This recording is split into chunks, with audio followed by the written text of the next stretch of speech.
பள்ளிக் கல்வித்துறைக்கான நிதி, Kovai, Madurai metro, Kovai AIIMS மருத்துவமனை உள்ளிட்ட திட்டங்கள் தொடர்பாக பிரதமர் மோடியிடம் வலியுறுத்தினேன் என முதல்வர் ஸ்டாலின் கூறியுள்ளார். டெல்லியில் பிரதமர் மோடியை சந்தித்த பிறகு விமான நிலையத்தில் முதல்வர் ஸ்டாலின் நிருபர்களை சந்தித்தார். அப்போது அவர் கூறுகையில், பள்ளிக் கல்வித்துறைக்கான SSA நிதியை பெறுவது, மதுரை, கோவை மெட்ரோ ரயில் திட்டம், அந்த நகரங்களில் உள்ள விமான நிலையம் விரிவாக்கம், சென்னை பறக்கும் ரயில் திட்டத்தை மெட்ரோ நிர்வாகத்திடம் ஒப்படைப்பது, செங்கல்பட்டு திண்டிவனம் தேசிய நெடுஞ்சாலையை 8 வழிச்சாலையாக மாற்றுவது, கோவையில் எய்ம்ஸ் மருத்துவமனை அமைப்பு, கிறிஸ்தவர்களாக மாறிய ஆதி திராவிட மக்களை ஆதி திராவிடர் பட்டியலில் சேர்ப்பது, இலங்கை கடற்படையால் கைது செய்யப்பட்ட தமிழக மீனவர்கள் மற்றும் படகுகளை விடுவித்தல் ஆகிய கோரிக்கைகளை நிதி ஆயோக் கூட்டத்தில் வலியுறுத்தி பேசினேன்.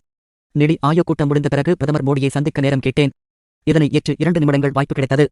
அப்போதும் இந்த கோரிக்கையை அளித்தேன். இதனை செய்வேன் என சொன்னார். செய்வாரா மாட்டாரா என்பது போக போக தெரியும். தமிழகத்திற்கான கல்வி நிதி கிடைக்கும் என்ற நம்பிக்கை உள்ளது. சென்னை மெட்ரோ ரயில் திட்டத்திற்கு வரவேண்டிய நிதியை நிறுத்தி வைத்தனர். அதனை பிரதமர் மோடியை சந்தித்து வலியுறுத்திய பிறகு நிதியை விடுவித்தார். இதனை நினைவுபடுத்தி நன்றி தெரிவித்த போது, நீங்கள் சொன்னீர்கள், அதை செய்தேன் என கூறினார். அதை போன்று இதை கூறியுள்ளேன். அதனை செய்யுங்கள் என கூறினேன். தமிழகத்திற்கான கல்வி நிதி கிடைக்கும் என நம்பிக்கையுடன் இருப்போம். சோனியா, ராகுலை சந்தித்தது மரியாதை நிமித்தமான சந்திப்பு. டெல்லி வரும்போது எல்லாம் அவர்களை சந்திப்பது வழக்கம். அதே நேரத்தில் அரசியல் பேசவில்லை என கூற மாட்டேன். அமலாக்கத்துறை தொடர்பான சுப்ரீம் கோர்ட் தலைமை நீதிபதியின் கருத்து நியாயமானது.